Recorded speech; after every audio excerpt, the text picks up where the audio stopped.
All right, folks, welcome back to Top Comics Pressing. Here we have a kickoff to a case study with an incredible copy of The Incredible Hulk number 181. So this one obviously debuts the first cover appearance, which hopefully we can all agree on. I know people are really into Hulk 180 being the first appearance of Wolverine.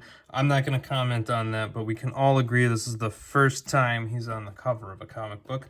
And so this one, of course, is a very popular issue. This one is coming to us a CGC 70 white pages copy. I'll let you grab the serial number there if you want. The Greater Notes comment on a couple of things.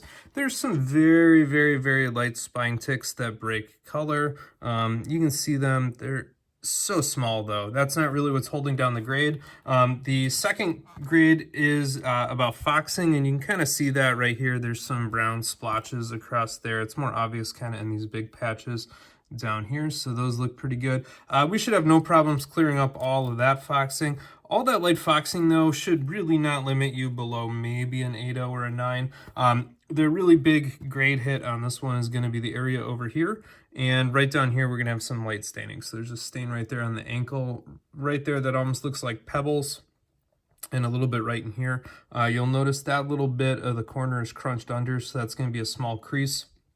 It's definitely crunched there. That clearly happened in the slab. So, and then here we're going to, have to try to clear some of this up. Hopefully this won't further deteriorate the red there. Once that red turns orange, though, that pigment is shot, and we're not going to be doing anything with that. We might even make those areas a little bit worse, but hopefully we can clear up some of this and maybe just lighten it and remove some of these other things. So again, CGC dings books based on the area and the severity of the stain. And so even if we shrink the area and if we shrink the severity where it remains, we can aim for a bump. So this one I already got a picture of. So I'm just going to grab my handy dandy screwdriver here and try to jam it on in the top of this slab. And we'll just pull it on over again to those posts. Got the top one there. And then I always like to grab the edge of the screwdriver there just so I don't jam the screwdriver into the book, and just turn it like a key most of the way down. Now, hopefully that'll be good on that side. And we'll start on over here then. We already got through the top. Oh, we got a little bit of a crack going on down the side here. Shucks. So I'm for a clean go all the way around. Let's see if we can do it around the bottom here. I do like to use the slabs as trays. And so it's nice when they have a clean... Yeah, my glue is stuck in on that one. There we go.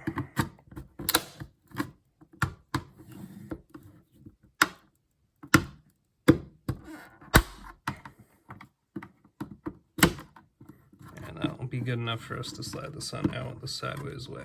That way we don't further shear that end. It comes out nice. Take out here. There we go. Nice comic carrying tray. Check that out. And we'll put that on down over there. These, I usually cut through, and we're just going to take a quick peek here. I think the bottom edge is going to be the easiest to cut through, so we're going to go through there. It looks like there's plenty of space down along there as we look at that. All right.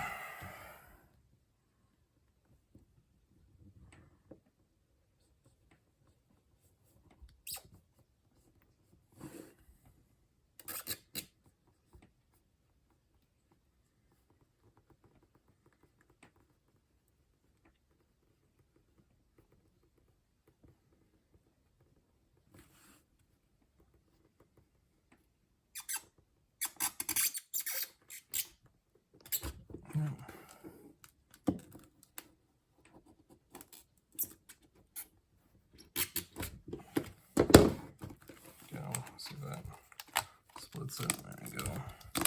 Use my one hand to support it, another hand to pull. Off with the corner. Just check this for any sharp edges on there. Yeah, I didn't get as close as I might have liked, so there's a few rounded spots on there. So we're going to take the the scissors through that area. And again, you know, I've had people comment that they get really nervous with these scissors, but the blade from the scissors is not going to go past the other part of the scissor. So like that's totally fine.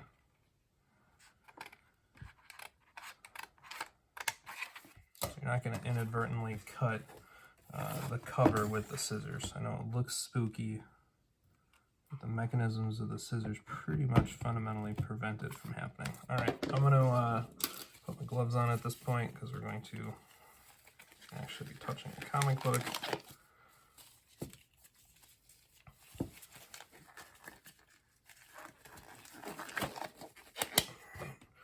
Clean this with the tools. This with the plastic. Don't want to scratch the comic book on that scratch surface. Again, if you're new to the channel, I use a cut edge of that and I use the flat edge for the ironing. So let's just go ahead and grab this on out here and just give it a little bit of a slide right out. All the plastic is cleared. Just pull straight up and out we go. Check that out. And then, you know, there's usually a micro chamber paper in here, so you want to get rid of that. That's the easiest way you can tell CGC that the book has been graded before. Now, at first glance, the label said white pages. These, to me, look to be off-white at first glance. So, again, if we look at that, that clearly says white pages. If we compare that here, there's some pretty serious off-white look to that. I personally find CGC's page scale to not really match up to expectations, but that to me does not look white. So I'll just call that out as something when we've kind of opened it right up here. So now the interior staining, I'm going to get this off this plastic. I'm going to take a peek at there. There's very little on the interior, so it's really just that edge. And you can kind of see it down there. There's a couple of dots on there. So we're probably not going to fully remove these darker areas. Our goal is really just going to be to lighten them on up. So, you know, we want the cover still to have some off-white yellowish, particularly on the interior cover when we're done. This one looks pretty extensively dry cleaned, so as I look at this, I don't really see a reason to do a dry clean on it. We're going to have, presumably somebody already did that before it was slabbed originally, particularly on these higher grade key issues. You know, you can count on somebody having cleaned and pressed them before, and that's both kind of fun because it means we're under the microscope, but it also means that you know, any bumpski potential that's there is really, you know, a result of what we did, not necessarily having an untreated book. So we're going to do our blue LED overlays on this, and we're going to try to treat it. I'll probably do 3 on the front cover and 3 on the back cover and see how it looks, and see if we want to do any interior covers. At the moment, looking at the pages, as well as the staining on the inside, I'm leaning against doing the interiors, but we'll take a peek and see as it progresses. All right, true believers, here is our pre-press look at this incredible copy of the Incredible Hulk number 181. So I was unable to completely blast all of that spotting there. It looks a lot better, but definitely the areas where the ink was damaged are always going to remain, and there's a little bit of schmutz in there. The area down here too, I don't know what is splattered on this, but I attempted a light damp Q-tip roll removal. I attempted putting a little bit of peroxide on there and hitting it with blue light. I don't want to spot hop it because I don't think it'll actually come off without ripping off ink. I did try a little Q-tip of Comic Clean as well, and none of those seem to have really any impact. So I'm a little disappointed by these spots. Again, CGC does everything based on size and intensity, and these are pretty small. So I don't think that these will realistically impact the grade too much compared to the area in here along that edge. It does look a lot better on the back, so particularly those areas where we saw that light foxing, that's essentially 100% removed and cleaned up, so nothing to worry about there. I'm going to hit this with a little bit of dry clean. I don't know what that is, and we'll just see if we can pop that off pre-press. But other than that, you'll notice it has that kind of characteristically just light wrinkle look that it should after a blue LED overlay. And this thing pops from arm's length, and so I'm calling it good for the day. And we're gonna stay tuned. We'll do our standard press here. If you want more details on that press, check out the video I have on the Amazing Spider-Man number 300. So that outlines the process there. So keep your fingers crossed the press goes as expected. All right, here is our final send-off look at this copy of The Incredible Hulk number 181. It definitely looks a lot better. It looks pretty crisp in my opinion. I'm optimistic this thing is going to get a grade bump. I don't know how high it'll get. Really, the staining over on this side is the only defect of note, and I think even though it's still clearly there, it looks significantly mitigated from what we started with. Unfortunately, it does start up here, and it goes down to the Hulk's keister there. You can see the little bit of discoloration on that purple, and so that's a pretty large area, but it does not extend very far into the comic book, so we'll see what CGC says about that. At the very least, this thing looks awesome, and so for one of the all-time mega key books of the 1970s, this one definitely got its facelift. So keep your fingers crossed. This will only look like seconds to you, but it'll be weeks, if not months to me, and so hold your breath for me as we flip to the grand conclusion. One last thing that I always forget to capture is I do put these key issues in a second full Mylar. So the bag you're seeing here is a E. Gerber fullback Mylar, and then I put the Silver Age or the whatever size this one is inside the Golden Age one, and again you can see that that protects the comic on both sides. Of course, we'll wrap this in cardboard and then put it in a couple of boxes on its way to CGC, or at least a mailer in a box. But I do double them up to make sure that it's extra protected, and that way if the comic book does get yield smack on the way from here to there, it'll be, you know, protected within a mailer, within a box. And it also helps if somebody unpacking it might not, you know, appreciate what it is at the time and reaches in and grabs it. It is doubled up and nice and protected with fullback backing boards. So you can see that it's quite a thickness there. I'm not going to shake it, but you know, if you shook this thing even on the edge, it would cause very minimal, if any, stress to the spine. So just wanted to point that out. All right, now hold your breath.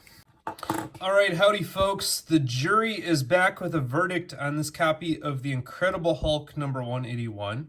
After its round trip to Florida, the deities at CGC have declared this a 7.5 copy. So kind of a baby bumpski.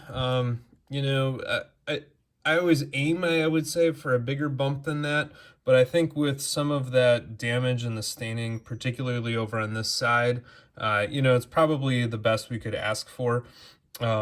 You know, obviously that was permanent damage with discoloration to the inks, so not a whole lot we could do about that. In general, I'm going to put this one in the W bucket. It did bump, even though it's, you know, maybe not as big as we'd be looking for, but considering the defects and the grade limiting defects that you can have there, I'm going to call it a win. So we'll you know, chalk this one up as it's a win. All right, hopefully you enjoyed the video here. Go ahead, throw down a thumbs up, click that subscribe button, drop a comment down in the channel below, reach out on Facebook or Instagram, and hopefully you can keep on collecting what you enjoy.